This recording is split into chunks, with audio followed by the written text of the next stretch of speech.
So our main speaker, without further ado, we're going to hand it over to Tim Rainey. Tim is the operations project manager for the Lake Lanier Buford Dam office. And he has, I think I keep asking you this and I keep forgetting. I mean, over how many years of experience do you have, Tim?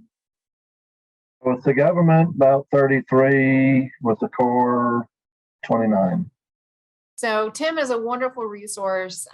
We work with him all the time about a lot of different issues, from ADDV to hazard markers and solar lights. And so we really appreciate Tim taking this time to come and join us today. So Tim, I'll hand it over to you. Thank you very much. And let me know when you want things to be shared. All right, thank you. Just one more time to check volume, audio, everything good? Yes, yes. Okay. All right, well, hello everyone. I can't see you, of course, but that's fine. I guess there's folks out there I'm talking to, so I'll just move on. And welcome, and I do appreciate these, and thanks to the Lanier Association for putting them on. I'd like to have town halls in person, that'd be great, but I think this is actually a better avenue.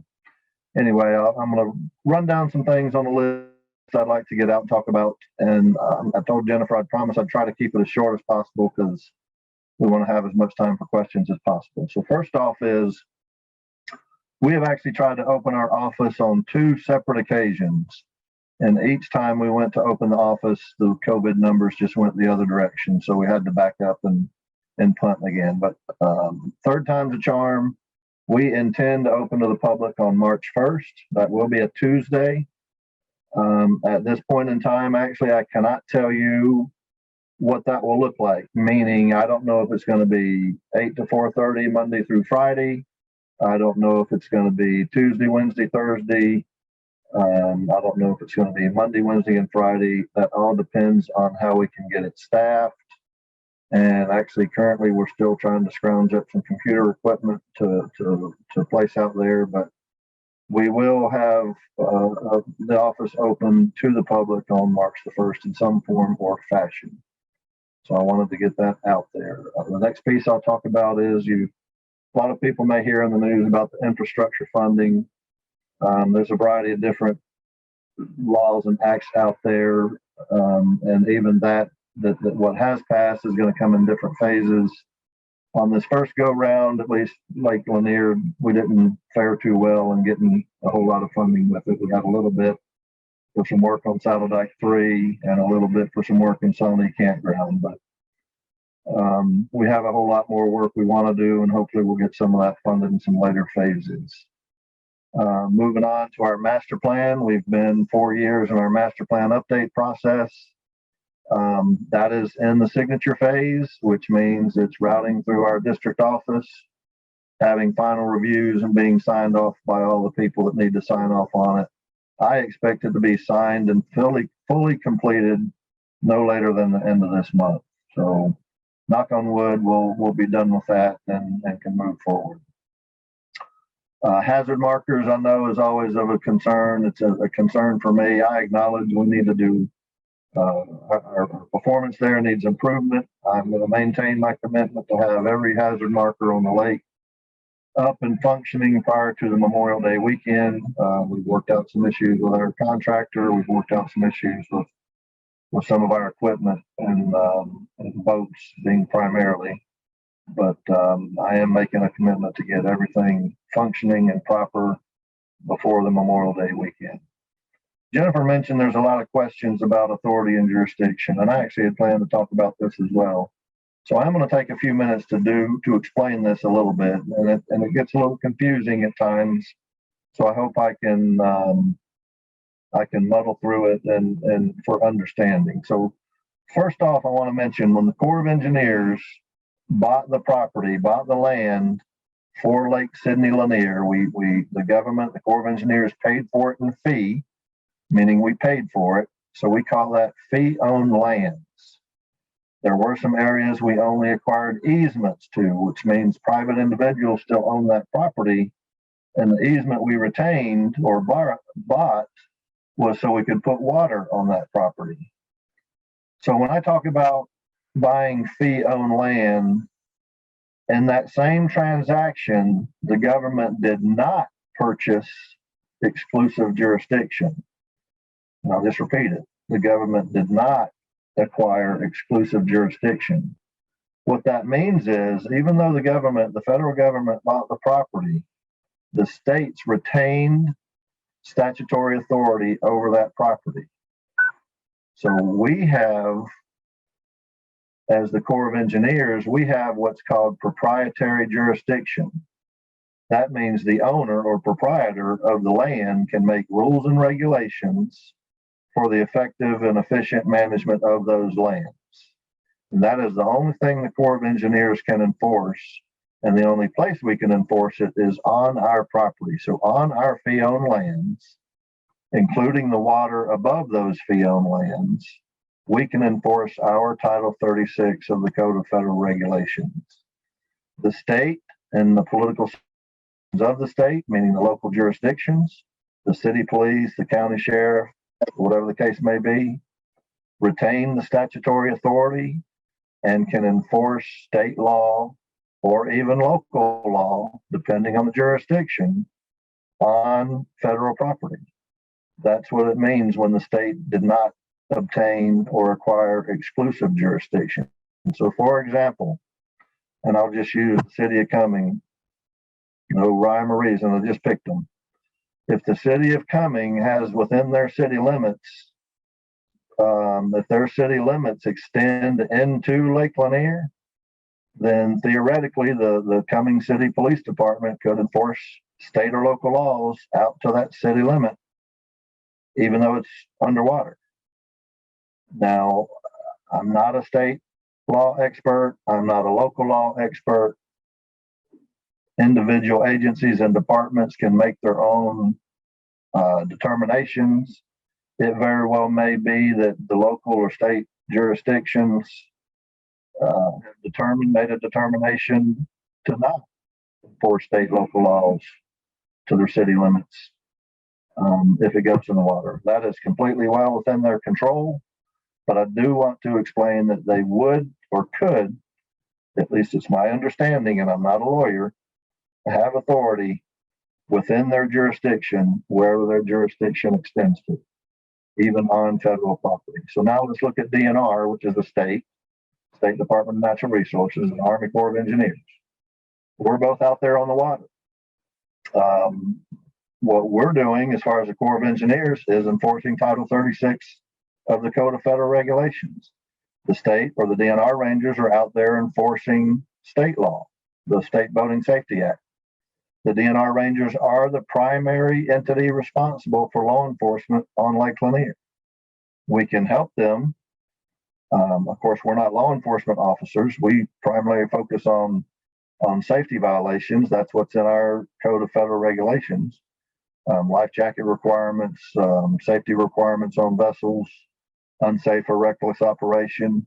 And I like to use an example, excuse me, the 100-foot rule. So the 100-foot rule is a state law, but there's nothing in the Code of Federal Regulations that we can enforce. So our Corps of Engineers Park Rangers cannot enforce the 100-foot rule because that's a state law. We cannot enforce state law. So the State Department of Natural Resources is the primary entity responsible for law enforcement on the lake. Even though we're out there, and even the local sheriffs have some boats out there, they're enforcing those state laws. They cannot enforce Title 36. That's what we enforce. We cannot enforce state law. That's what they enforce. Getting into some other issues like water quality and erosion control and sedimentation, a lot of that is a lot of questions on that always. I'm going to run down kind of my nutshell jargon or speech, so to speak. So the Clean Water Act, the federal legislation, the Clean Water Act gave the Environmental Protection Agency, a federal agency, authority to enforce the Clean Water Act. Also within that legislation, though, gave them the opportunity or provisions to delegate that down to the states. And as far as the federal EPA goes, they've pretty much delegated it down to the states. The states should develop their own clean water law and I believe Georgia is called the Georgia Water Quality Control Act. I could be wrong with that, but the state of Georgia does have a water quality law, and that falls under the jurisdiction of EPD, the Georgia Environmental Protection Division. Now, similar to the federal government, the states further delegate that down to local jurisdictions through something called local issuing authority. So if it's a city or a county or whatever political subdivision of the state, and they've achieved or obtained, and I don't know what the requirements are, local issuing authority, that means that local jurisdiction issues land disturbance permits and ENS, erosion and sedimentation control, best management practices within jurisdiction. So I bring that up because, excuse me, a lot of calls we get, and I believe the Lanier Association gets, is, you know, heavy rains come and the backs of coves get turned brown and red and get dirtied up with mud. And if there's a development occurring upstream of that tributary that's off of government property, then that developer is responsible for the erosion and sedimentation controls, best management practices, etc. Those all will be stipulated typically in the land disturbance permit issued by that local issuing authority. And it would be up to that local issuing authority to monitor and enforce those stipulations in that permit against that developer. Excuse me.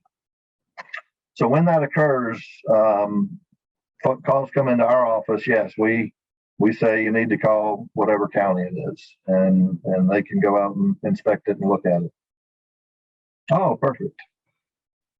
So we always like to say, if you see any problems, we've really been pushing, you know, a lot of the staff in the jurisdictions really do care about preventing erosion and sedimentation from entering the lake and are extremely responsive. And so what we say is, you know, they can't be everywhere. And the number of sites that are being developed right now, the amount of building that's happening compared to the number of inspectors that are out there is, it's sad. They're not able to be and to see all these sites, you know, it's the funding aspect of things. So if we can see something and say something and let them know where there are issues and when there are issues, this you'll see on your screen is a list of numbers to call. So if you call that jurisdiction first and let them know that there's a problem, it really has to be if you know specifically where the problem is coming from. It can't really just be the creek is brown and I don't know what's going on. They might be able to track that down, but it would be harder for them to do so. After you report it to them, call us and let us know, and we'll try to follow up. We've gotten a lot that have come in recently, and we're trying to follow up as quick as we can on the issues that have come in to us. So let us know, and we really like to follow up with jurisdictions and do what we can to make sure things are being taken care of. Thank you, Jennifer. And just to add a little bit to that, as far as knowing where it is, it would be truly and very beneficial to those jurisdictions if you could, you know, track it down yourself. If you ride up the road and see land being cleared or that is cleared, there's going to be some kind of construction board or posting there. It's going to display the people's permit number. It's going to have the developer's name on it. It's going to have kind of what's going on. And it most likely will have a contact number. And if you can give the local jurisdiction that information, they'll know exactly who to go after. And they'll contact the developer and have that developer either fix or maintain or repair whatever needs to be fixed and hold them accountable to prevent some of that runoff. And I will say, if you don't want to stop and look at that board, if you just know, just in general, where the location is, if you can give an address, that would work too. But that all the information is right there. So if you wanted to contact a person who's actually doing the construction project, that information is there as well. All right. So did I miss anything in authority and jurisdiction, Jennifer? I don't believe so. I was looking over the questions ahead of time, so I might have missed. So did you talk about who determines a no wake zone and how that works? No, I've not done that. That's kind of in conjunction with the DNR. DNR will basically provide the authority to establish a no-wake zone.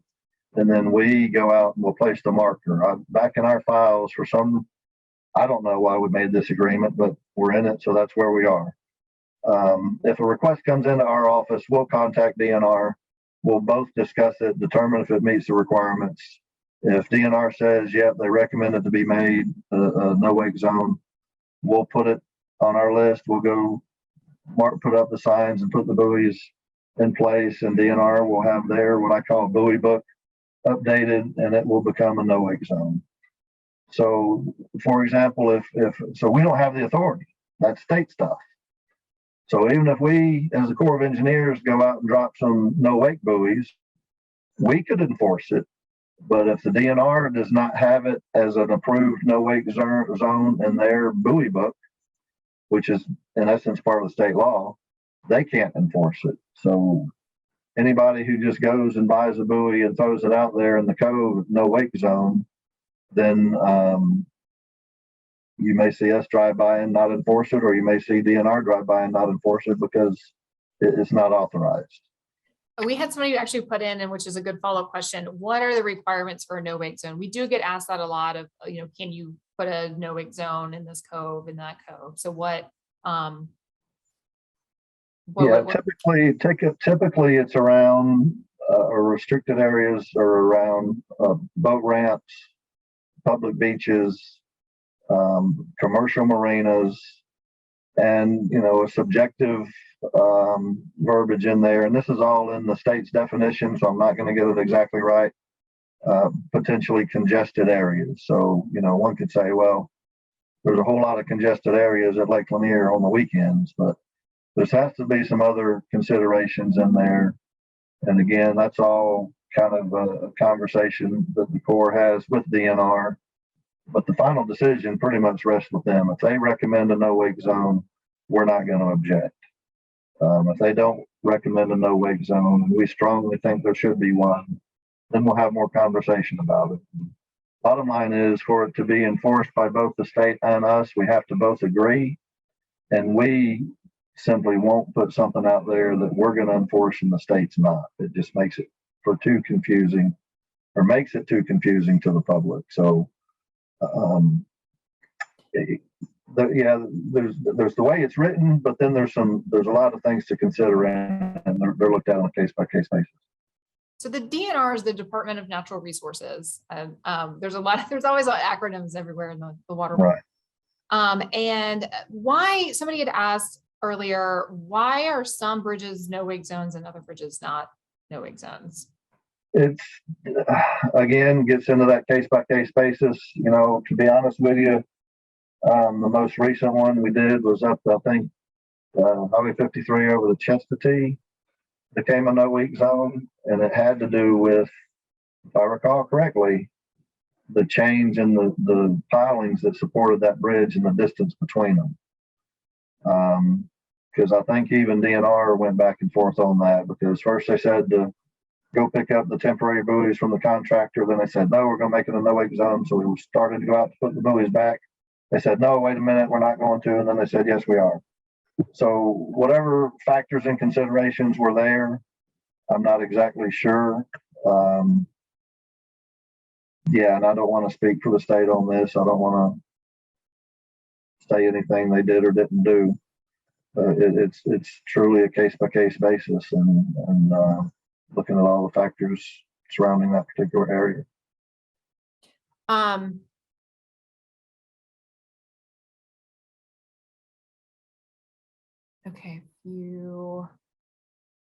A question follow-up. What's the difference between no-wake zone, no ski zone versus the 100-foot rule? So the 100-foot rule, in essence, is no wake. No wake, in essence, is, you could other way to say it is idle speed only. You do have to keep into consideration there's caveats to going the slowest rate of speed to maintain control. Sometimes when it's really busy on the lake and there's lots of waves and you're at idle speed, you're getting pushed around everywhere. So you do have to maintain maybe a little bit more power to maintain control. No ski, means just no skiing, no skiing behind the boat, no skiing behind the PWC, no tubes, no towing of anything. You can still go wide open in a no ski zone. You just can't be skiing. And I think I addressed the 100-foot rule. It's that and no wake is really the same. Theoretically, a no wake buoy could go up all the way around the lake, 100 feet from shore, or how that's written, dock, pier, et cetera, et cetera. But that's just not feasible. The buoys are placed at places where, and again, this would be more for DNR to speak to, more high visibility that may not be as apparent as just 100 feet from shore. And hey, I just want to quickly remind everybody, if you could put your questions into the question and answer versus the chat, it's easier just to review one of them versus two of them. So if you, I think I've seen everyone that's come through the chat recently, so you don't have to move your questions over, but if you could just do it through the question and answer. Who enforces noise on the water, federal, state, or local? Well, I'll be honest, the Corps of Engineers does have noise in its code of federal regulation. We can enforce noise, and the way it's defined is noise which unreasonably disturbs an area. So, if I can convince a judge that you caused or created noise that unreasonably disturbed an area, then I may be successful. If I cannot convince them, then I may not. And again, I don't want to speak for the state, but I believe the state has a law that has a certain decibel level. I have heard it's very hard to prove that decibel level because there's no mention of how you measure that. You can get noise measuring devices and determine a decibel level, but how far away is it from the noise? Is it right by it? Is it 5 feet? Is it 10 feet? Is it 20 feet? Is it a mile? Is it 200 yards? So it's very hard. And the cities and counties may have noise ordinances. If they do, then all of us, local, city, county, state, federal, we could all enforce it. It's whether or not we believe we can make a case if it went to court on whether or not we will enforce it. So we are hoping to have a webinar with the DNR, and we can talk more about no-wake zones and getting, there's been a lot of questions of how can people apply for those, and that may be better suited for that webinar than this one.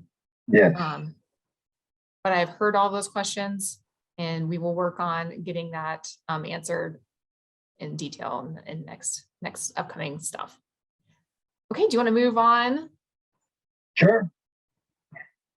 We'll go on to the shoreline permit renewal process. Now, I even had to go to my team and ask them because it has changed since the last time a change has been made.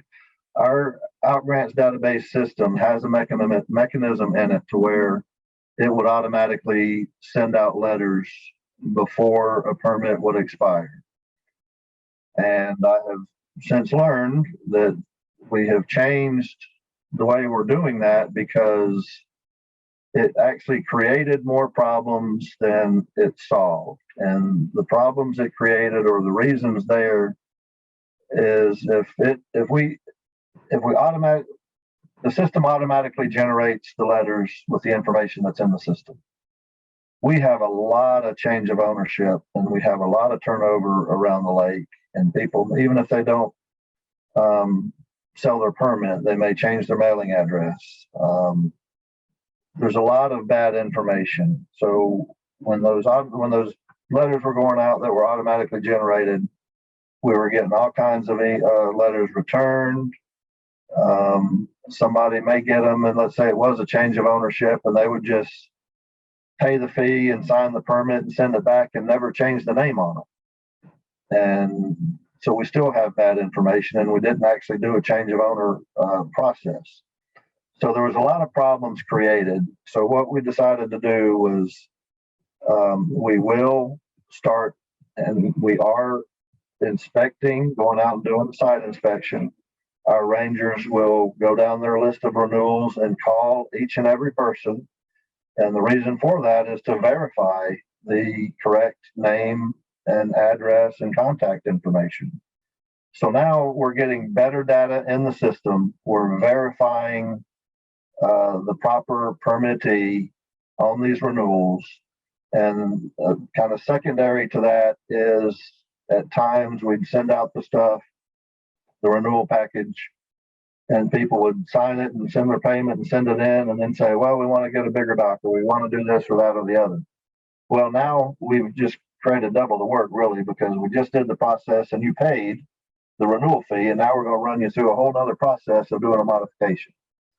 So when we contact the owners or the permittees first, and it's time for renewal, and you say, well, can I do a modification at the same time? Yeah, we'll incorporate that into one action. Then you only pay the one fee and you get what you want just in that one action. So doing it this way is causing a little bit of delay in the rangers contacting the permittees. Bottom line is, what is this, February 17th?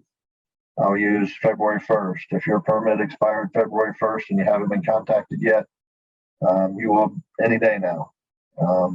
It is creating a little delay on the backside, but we think it's better to keep our data in the system more accurate and complete and up to date, and be able to track down and process change of owners more efficiently and do modifications all at the same time rather than multiple actions. All right, another question. I see Jennifer pop up. Well, so if somebody has moved or if they know that the information that's in your system is not correct, what should people do? Contact your area ranger. And if you pull up the map, Jennifer, the phone number and email address for the area you're in is on the map. It's divided into 6 areas. Maybe if you zoom in just to the square at the bottom right, the contact information. And this also lives on our website, like Lanier.org, on our homepage. If you scroll all the way to the bottom, you will find this map and the contact information. Somebody asked who the ranger and the contact area for Young Deer is. So you can see your area. Young Deer, Area 1. Oh, I'll have to pick this up now. Is Weston Freund. But we specifically don't want, at this point in time, names associated with areas. So I just said Weston Freund, and I hope not, but 2 months from now, he may be gone. So you'd be dealing with Area 1 Ranger. That's why we want you to contact the Area 1 Ranger. We have the email boxes, and that phone number will stay with the Area 1 Ranger, not Weston Freund.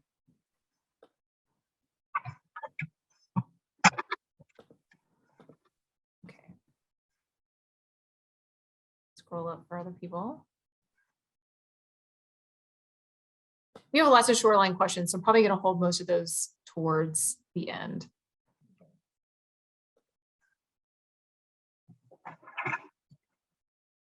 So that,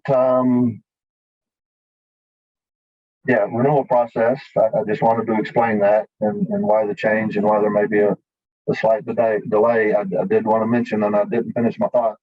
If your permit expired February 1st, don't worry, we're not coming after you. We'll get to you. We're not, your permit may expire, but your dock is not in jeopardy. We're going to work through our process and we'll get to you and get that renewed. The only times I could say your dock's going to be in jeopardy, and you're gonna know it. We've been in contact with you over and over and over and over and over and over and over again, and you're just not doing anything. Then your dock may be in jeopardy. But up until that, there's no worry about docks being taken off the lake or anything. All right, down my list is the dock removal form.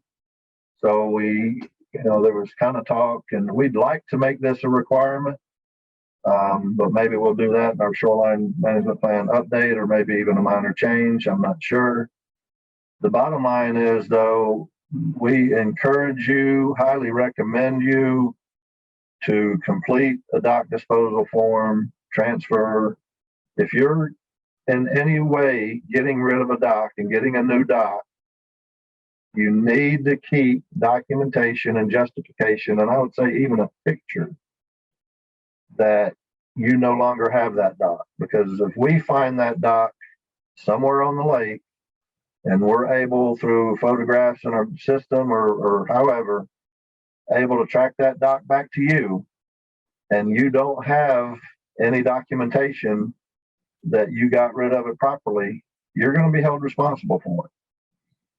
If you do have that documentation, provide it to us when we come asking, and we'll go track down the folks that you gave it to.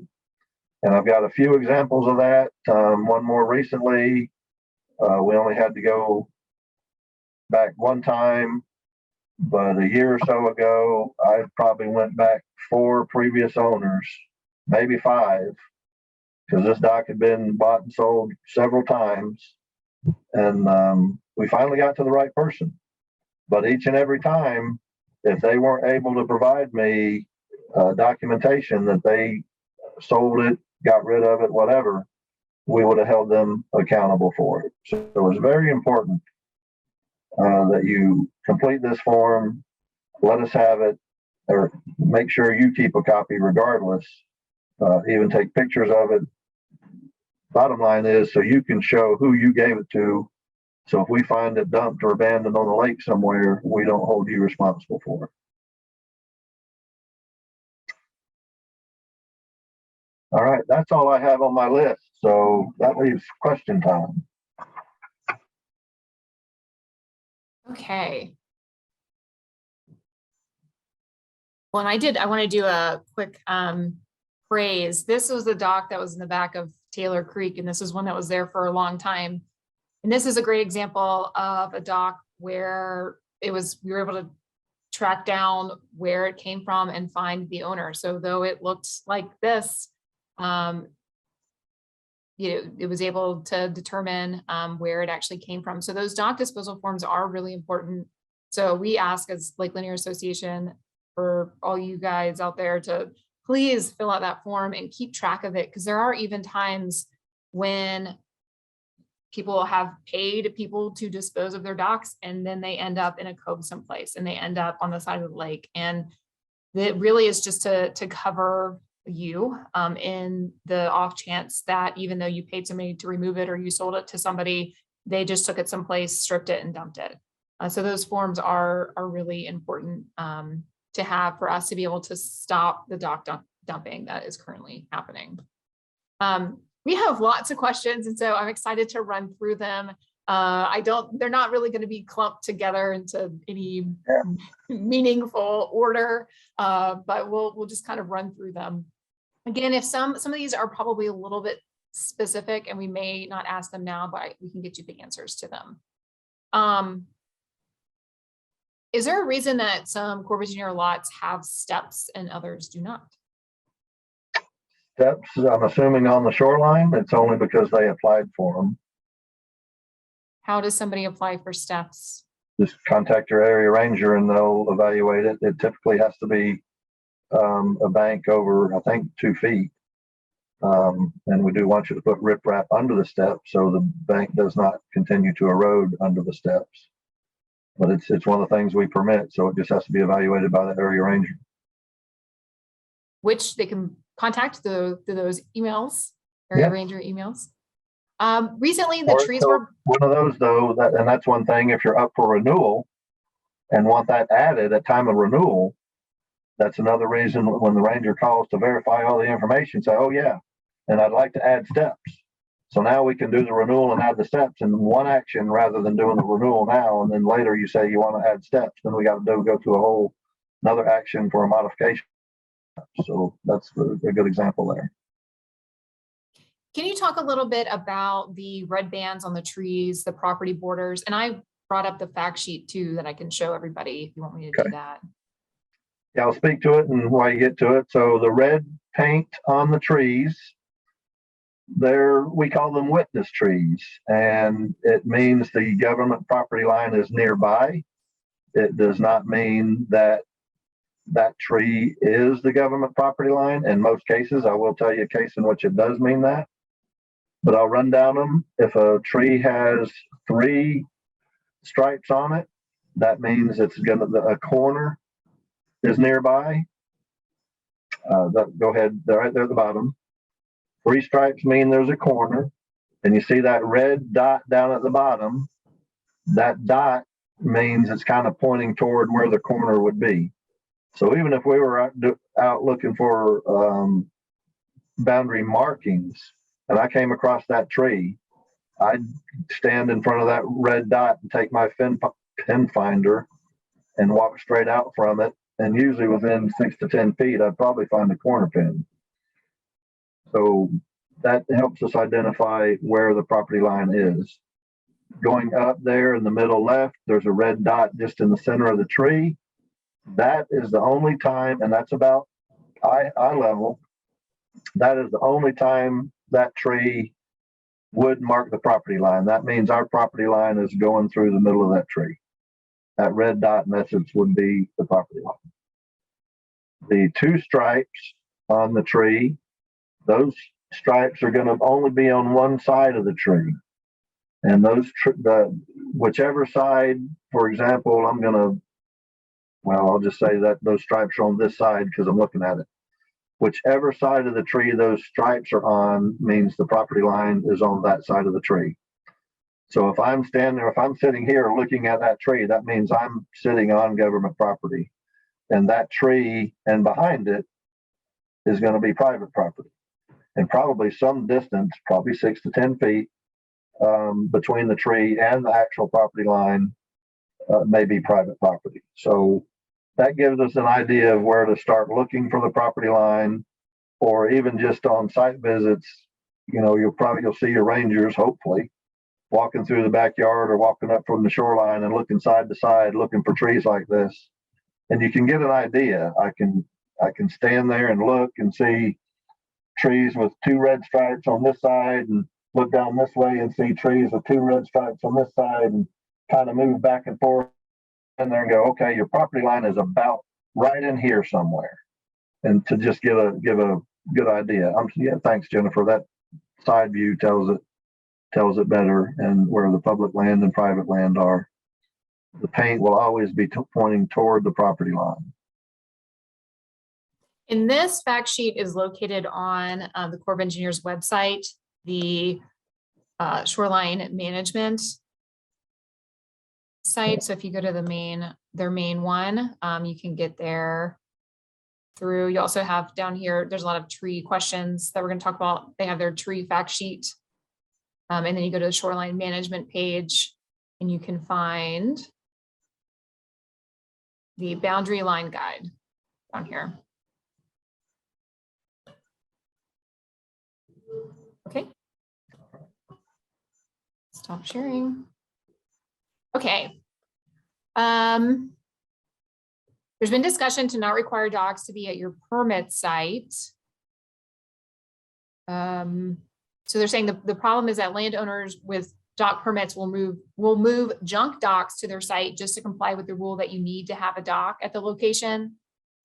Is there any thought to getting rid of that rule to improve the beauty of the lake, or does that come down to ensuring there's no junk docks?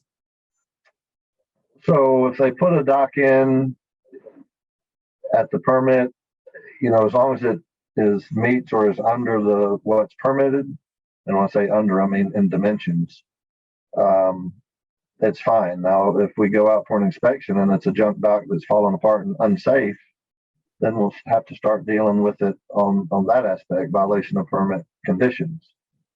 But if they have it there just as a placeholder, I mean, they have a year to put a dock in. I don't know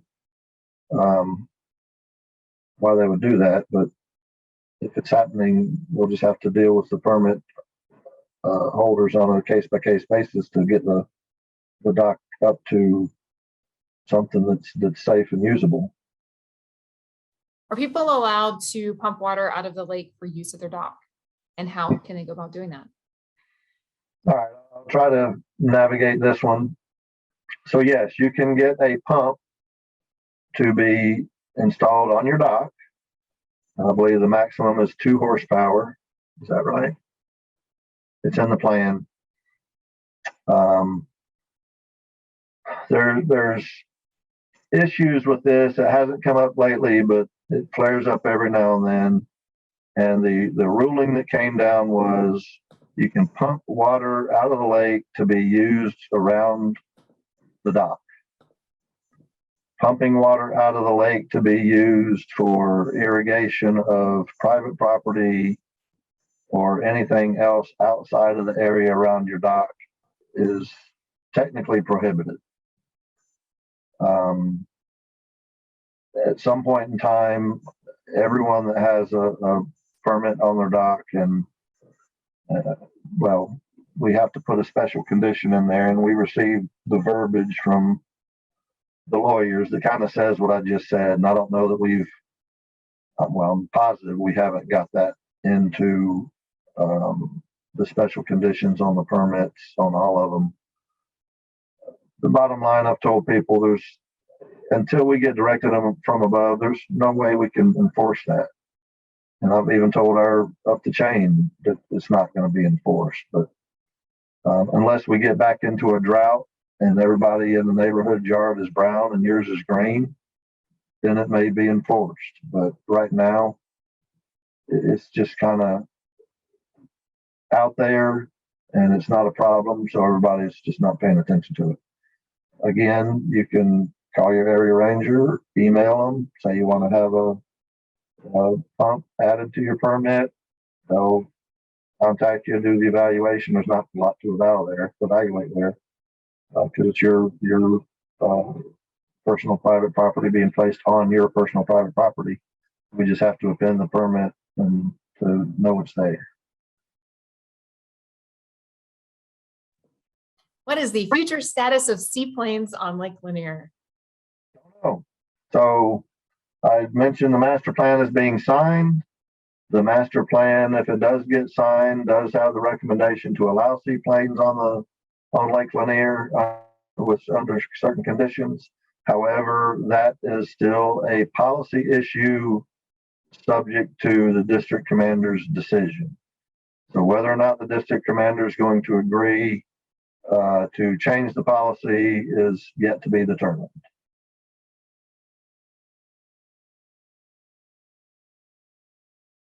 Sorry, I'm trying to answer a few questions. All right.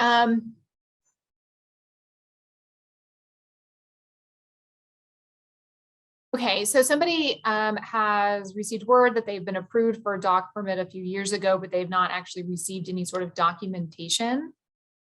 So how do they go about trying to receive the documentation? And they've not, it's kind of been trouble getting in touch with emails and phone calls. What should they do? So Jennifer, I'll use you as a liaison to have them call me directly. Okay, send me an email. We'll look into it. Okay.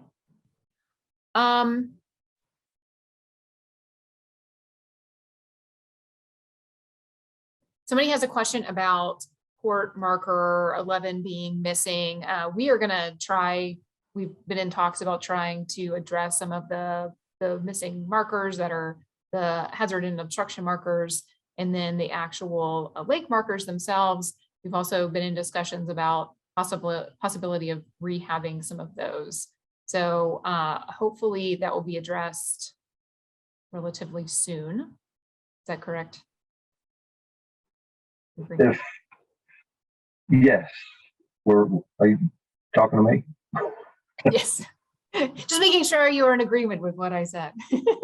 Yeah, so we're working with the Lanier Association, kind of two pieces to this, the starboard and port markers that go up and down the lake and up and down the tributaries. We're looking at talking with the Lanier Association on partnering up to get those all rehabbed and replaced. The other markers is our commitment, again, I mentioned by Memorial Day. So if we already have a work order in actually for our contractor for that marker 11B, of course, we're going to focus on the hazard markers first. So we may get to it, Jennifer, before you guys get to it. So should be up before Memorial Day regardless. So we had a question. Somebody's new to the lake and they have a dock permit, but the dock needs to be fixed. So should they do the repairs before submitting the change of ownership on the permit or after? What's the correct order? Before. If you've closed on the property, you need to do the change of owner. So should they do the repairs before they do the change of owner? Or should they do the change of owner first? Well, it depends. Okay, I guess I'm trying. If you haven't actually bought the property, then you may have whoever's selling it fix the dock first. But if you have bought the property, you need to do the change of owner so we can get the permit in your name. And on that inspection, though, because we will do an inspection on the change of owner. If there was something substantially wrong with it, then we're going to require you to fix it before we issue the permit anyway. But our big thing is to try to get the permit in the right name. So if you have closed on that property, that you need to do the change of owner for the permit at that time, regardless if the dock is broken up. I mean, that's just, I'll throw it out there, not recommending or whatever. It could be leverage potentially of, that's something that they fix prior to the sale being closed. Once the sale's closed and you own that property, the permit's going to eventually be in your name anyway, or it just will go away. So I'm assuming you'd want to keep the permit, so you end up getting it in your name and you'd be responsible for fixing it. Does somebody need to have a permit or update their permit if they want to transform a flat roof on a deck to a party deck?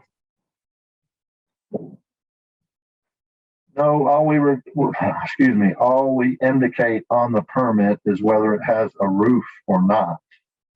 Whether or not that roof is a deck is really not our concern.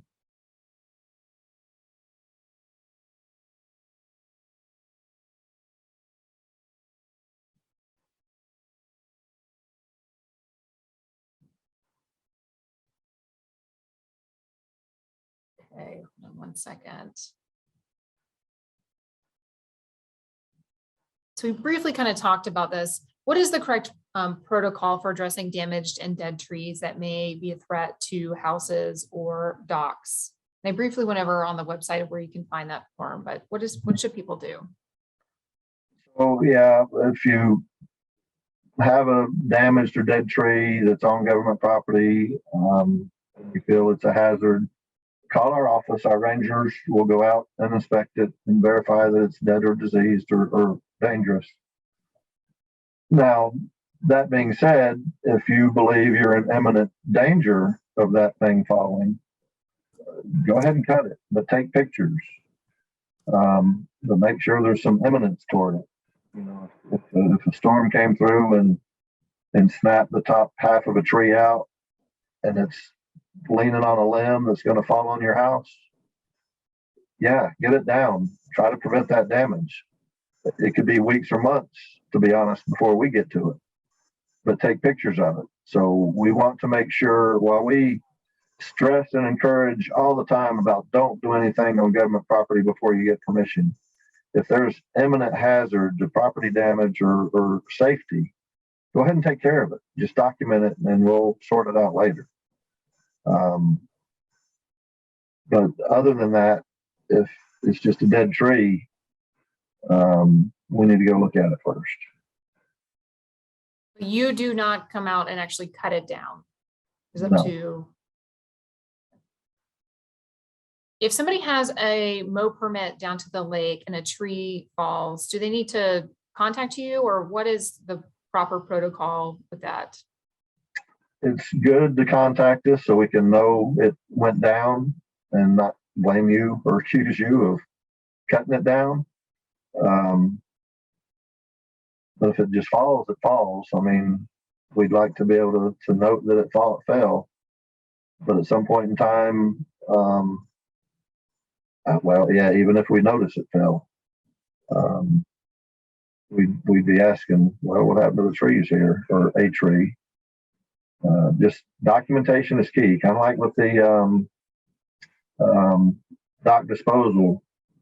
If tree uproots or whatever gets blown down on government property in your backyard and it's grass down to the lake, take those pictures, document it, email them to that area ranger email, and if you need to clean it up, but have that documentation in advance. Is there any way for people to check status of dock permits? And then also follow-up question to that is, what is the length of time people should be expecting to receive kind of their permit in terms of signatures and everything that, like, what is the current rate of time that it's taking? Right now, I think I have not checked with Craig Sowers. He's our shoreline chief, but I would say at least 2 months. Should be hopefully no longer than 2 months. But it very well could be. So I'll back up just a minute. So when was it? Last fall, we had probably, I'll just roughly say 1,000 permits stacked up in the signature stage, meaning basically either myself, the natural resource manager, or Craig. Those are the three of us that can sign the permits. Had to get those signed. So we, excuse me, we got them signed, and in a couple, 3 months, we got them done. The issue there is once we sign the permits, that whole package goes to our real estate division. And then, so they have to go through 1,000 of them to sign. Once they get it signed, it comes back to us and we mail them out to the permit holder. So I have, well, I looked recently, I think where, because on any given month, it's 150 to 200 permits coming in versus whatever we get out. So right now in the permit signing stage, we're at 200 to 300. In the real estate license signing stage, they're anywhere, I think, from 600 to 800. So I think we got over that backlog, and that's why I'm stating that 2 month range. So we've had a few comments saying that the change of owner, people have been having some problems with the change of owner and it's been a delayed response or they haven't heard anything. People can send me an email and I can forward them on if people have been trying to contact and hasn't heard anything in over years. Some people have said, try sending maybe another email. Is that what you would suggest if they turn it in maybe a year ago? Because I think in terms of your staffing history, a year ago, you had only 4 rangers for the entire lake. So they may have gotten lost at that time. Is that a correct statement? It could be. So, and hopefully this has changed. I actually have not called it to see if it has. I know there was some time ago, our staff put a message on there to don't call back if you've left one message. And that created a problem because I guess some of those were just getting forgotten about. I don't know. To me, it's still not unreasonable for us to stay within a week in returning phone calls. So if you call and leave a message, if you don't get a message back or a call back within 4 or 5 days, yes, call back and leave another message. And, I honestly don't know what to say on some of this. I have tried to work this issue with our district office. To be honest with you, I don't know that I have full faith and confidence of our phone system. I think sometimes voicemails get left out somewhere in whatever world. It is a VoIP system. I've had particular issues with it where it's just done unusual things. My boss last year or so, he was actually calling me and he got sent out to Cyber World somewhere. So at least that happened. And I got to say, see, yeah, go ahead and call back, send an email. If you do send an email and call, at least reference you've done the other.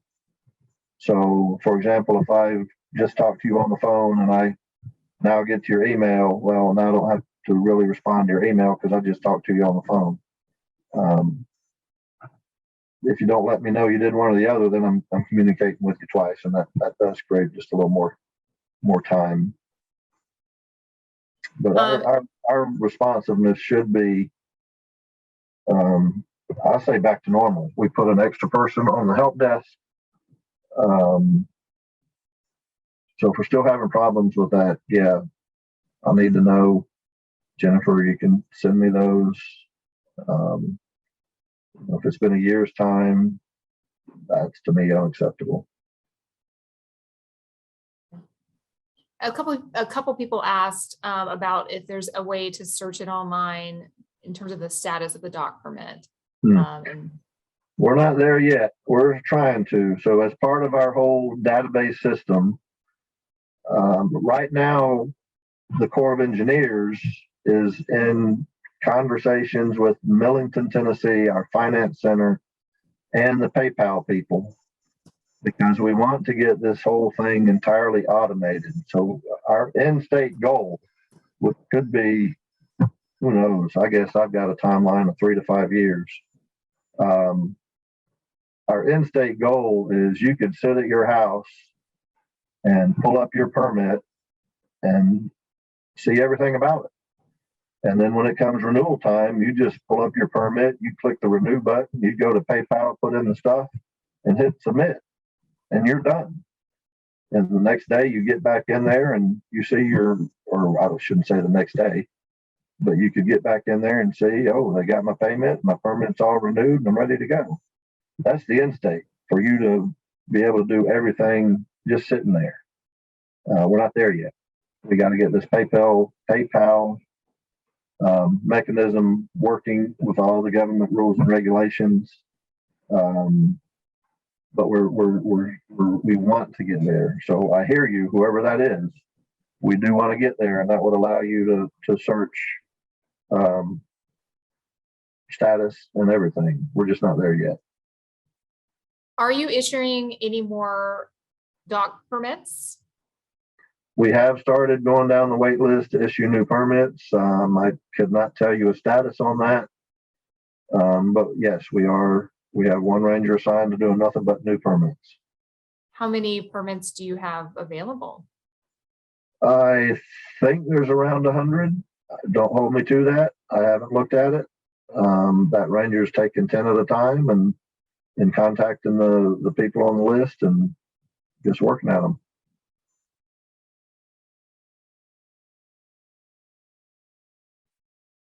Okay, what can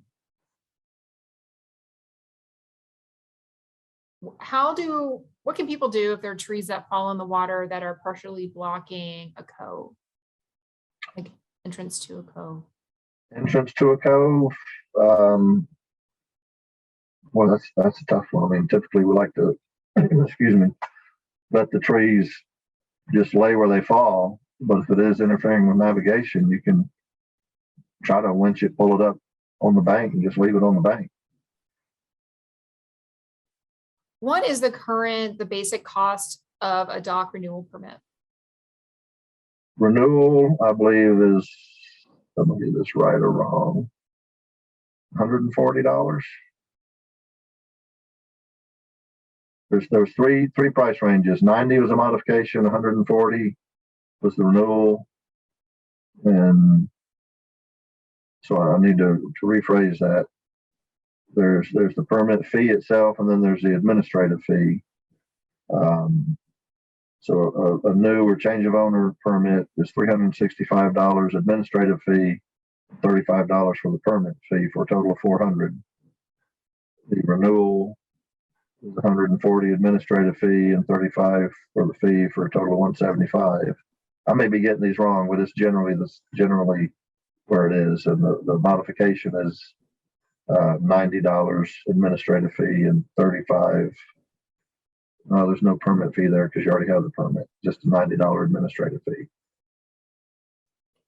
If there is erosion on Corps of Engineer shoreline, Corps of Engineer property, not necessarily right on the shoreline, but within your property line.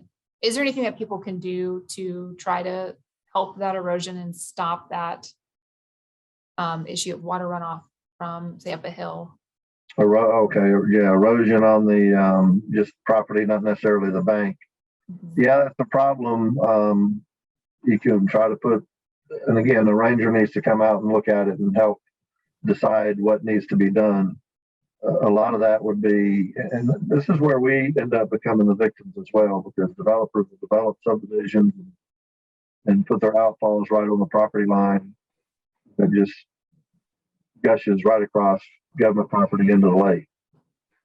Or there's just increased development in areas, and this has happened a lot, where the adjacent residents have been there for a while, but there's somewhere additional development nearby, which is increasing the runoff coming down their street or coming between their houses and just coming onto government property. The area rangers can look at those case by case and see what we can do. We can put some kind of water breaks potentially, see if there's any type of vegetation that can be planted, help slow it down.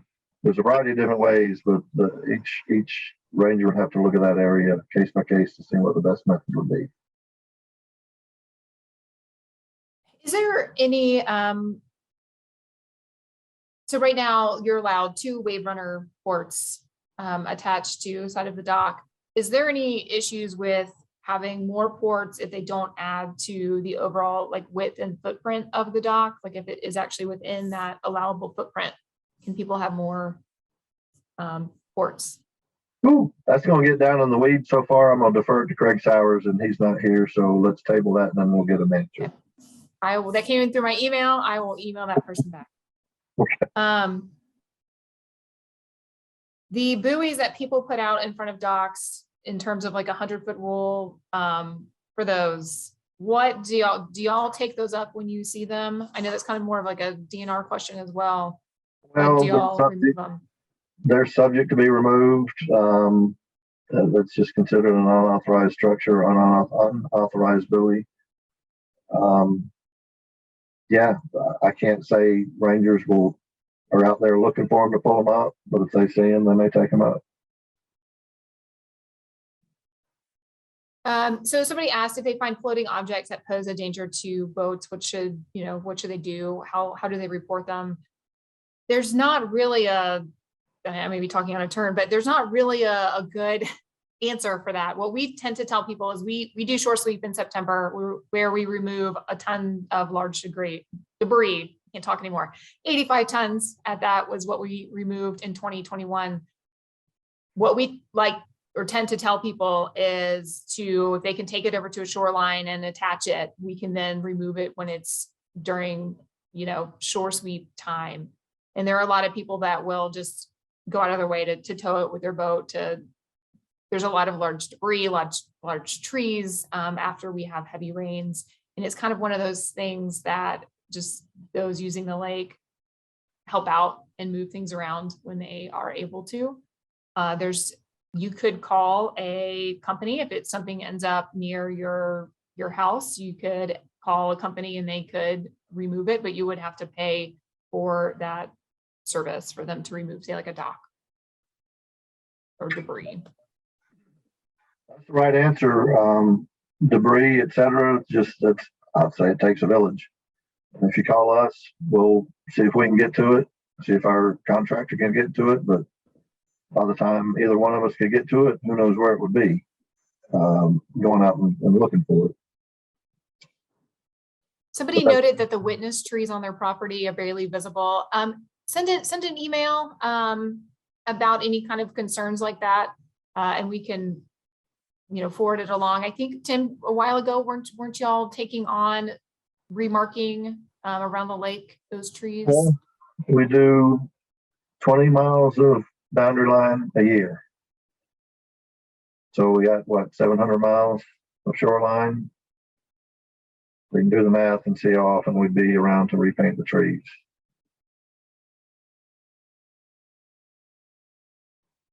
Unless we get more funding to do more miles per year.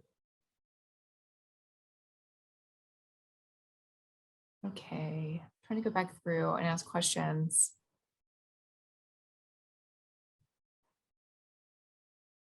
Can you talk a little bit about mow permits and what they are and if people can get new ones? Well, so a new one's a tricky. If historically there were areas that were pasture land or whatever the case may be, or even they were timber trespasses that were never caught and they've just been mowed. But if it's mowed areas now and there is a permit, those will remain for the time being. I'll say, who knows what the future brings. If there's not a mowing permit there and it's grass, the ranger will come back and look at aerial photos and just see what the situation is. And if we can show that there never was a mowing permit there, then we'll want it to regrow naturally. So this kind of gets into the new piece. So if we look back at those aerial photos and that area was grassed and we can't show that it was once wooded and trees were cleared, then yeah, we go ahead and make sure we issue the mowing permit just so we have it documented. We don't consider that a new mowing area. It's just been there. We just never had a permit issued.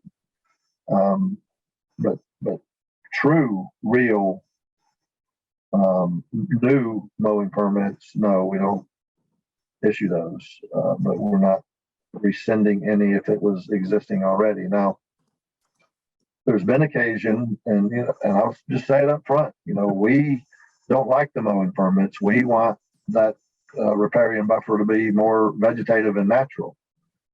So if there's been a few occasions where someone was trying to sell the house and it sat for 3 months, 6 months, a year, or whatever, and that mowed area started growing up naturally and had some woody vegetation in it. And once it has some woody vegetation in it, we will not reissue that mow permit. So there's a few people lost their mowing permits because they didn't take care of their property. And yeah, they argued and fought, but we were able to keep it as natural and not reissue those mowing permits. So if pay attention.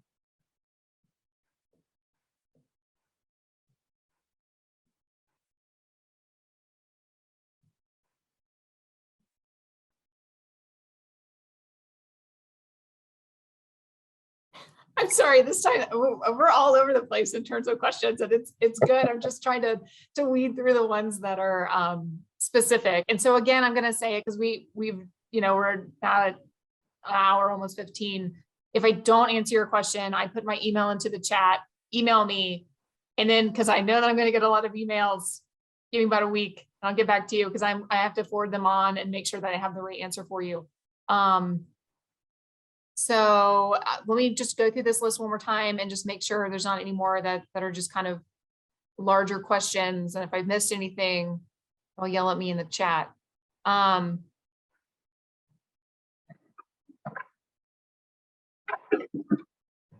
In terms, I'll go ahead, just throw this one out there. The markers on core property, are those exact or are they just kind of like close? Markers on core property, which markers? Property markers? The tree markers. Tree markers are close. If you see an orange carcinite boundary marker, that's going to be on line. When I say on line, on the property line. Typically, those are at corners. We've got some white signs, and I believe it says property line is nearby. But the tree paint is close. Unless there's a dot in the middle of it, that means the line runs through the middle of the tree.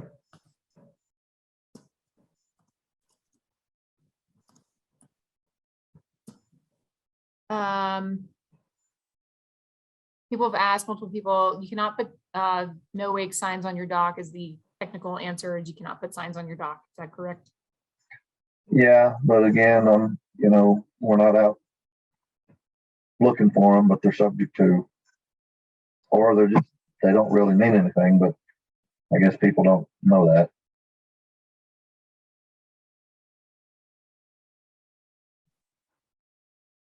Okay, we kind of talked about responses. In terms of upgrading the standard, I have 2 questions about this in terms of the ramps. The standard length for ramps are 40 feet. Are you doing any permits for any ramps that are longer than that at this point? Typically, the answer is 40 feet. If there's extraordinary circumstances, if it's been there, if it was grandfathered, whatever, I don't know particulars, but generally the ramp's 40 feet maximum. Someone asked if they can install riprap themselves. They do have to have a permit, correct, to install riprap from you before they do that?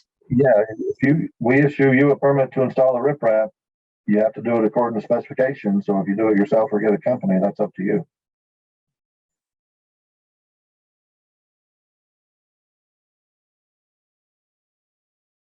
Should people contact their area ranger before their permit expires, or just let them contact them after they do their inspection?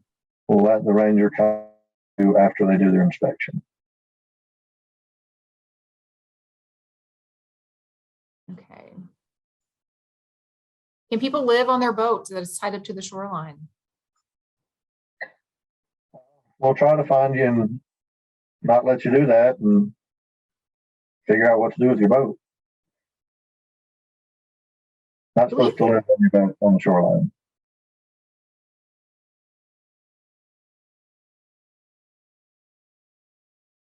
So Jennifer, they can send you where that is too, and they can go look. Yes. And that's also, I know that y'all work with DNR with that as well. And kind of the enforcement of living on the water. Okay. Sorry, folks.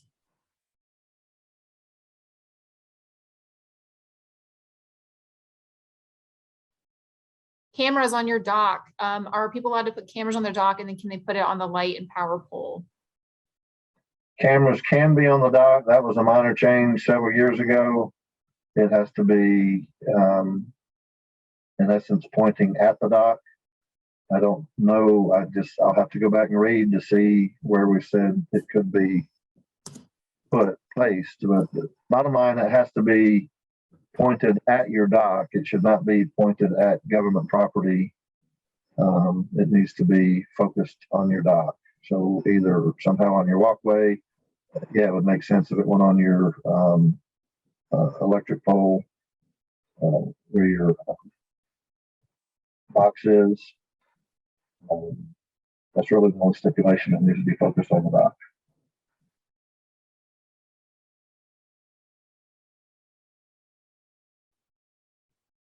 Okay. Now let me go back real quick. If it's a wireless system, that's great. You really don't need anything. But if it's wired, you'll need to add that to your permit because it's going to run across, that wire is going to run across government property.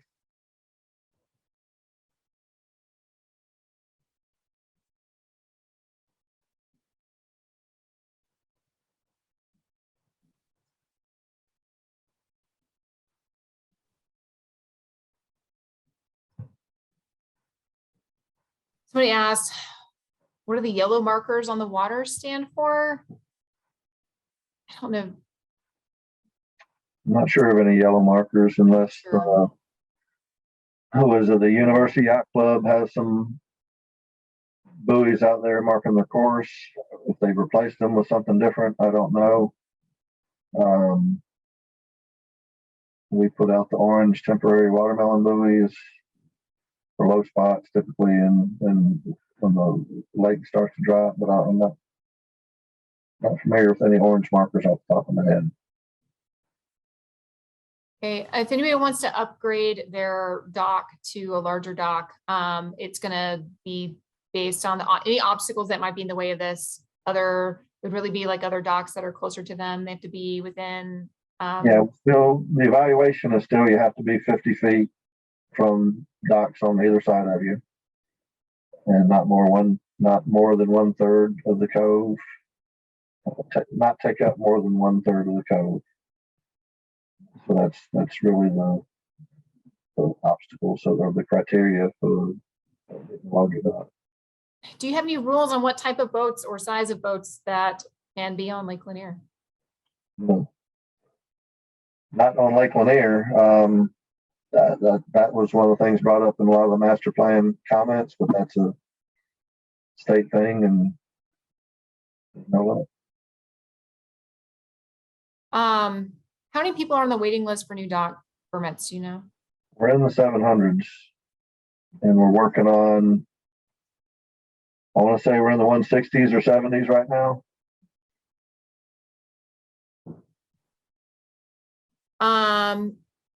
Okay, this question, I got this question when I was doing a presentation too. If there's a limit on individual permits, how are marinas still building out and adding a lot of additional dock space? Okay, marinas, so there's two different authorities. The Shoreline Management Plan authorizes private individual facilities, but the community docks also fall under the Shoreline Management Plan, even though they're not individual. They're still private. The marinas operate and get their authority from their approved development plan through a real estate license. So if a marina has a development plan for 5,000 slips and they have 2,500 slips built out today, they will be allowed to build out to their approved development plan. Now, that is one thing we addressed in the master plan update is whatever development plan is approved at this time for the marinas, that's going to be it. So they're going to be allowed to build out to their currently approved development plans, but marinas will not be allowed to add additional slips over and above their currently approved development plans. And there will be no more marinas considered to be established on the lake.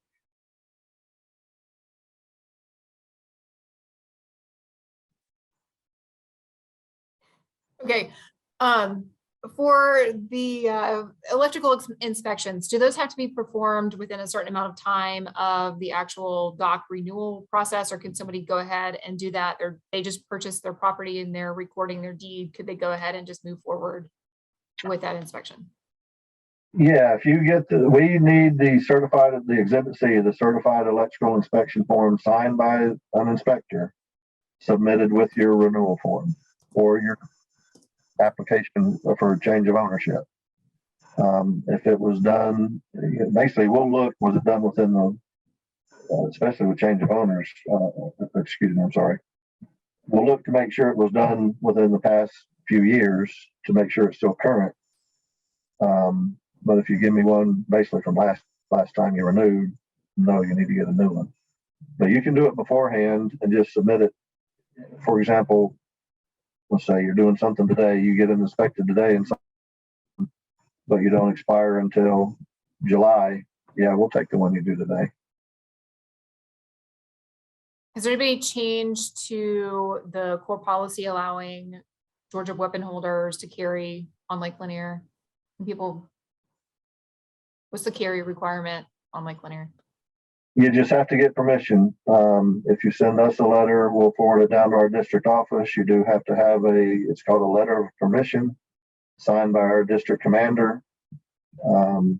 Send us an email, send me an email, whoever, and we'll get you in contact with our district office and show you how to do that. Somebody asked, can they clean up debris on a beach? Yes, if you have trash bags with you or anything else, that's one of the biggest problems is trash and debris on beaches. It always confuses me why people come to this beautiful lake that we have and just leave their trash. So we always say pack in and pack out. But if you are able to take an extra bag with you, that is great, because there is no trash service on Lake Lanier. So it really comes down to the community to take care of the lake. So we are getting up into like an hour and a half, and there's a lot of you still left on here. I tried to go through and ask most of the questions that are not really specific. Tim, okay, I have one more. In terms of if somebody has a dock permit now and their neighbor wants to get one and their dock is like in the correct location, do you all require people to move their docks or move their steps if somebody like a neighbor wants to get a new dock if there's not enough space? Oh, no, we don't require it. But if they work out an agreement between them, that's fine. All we look for is to make sure there's adequate space. And we've There's been occasion, I think, where one fellow got 4 or 5 people to move down so he could fit. But we got to make sure that's done before we issue the permit. You know, they say, oh, well, they said they're going to move. Well, no, it needs to be moved first, and then we'll do it. But that's going to be an agreement made outside of us, other than making sure where they're moving to is not impacting others. So we will need to look at it and concur with it, saying, yes, all these can move here. That's fine. But then we're out of it.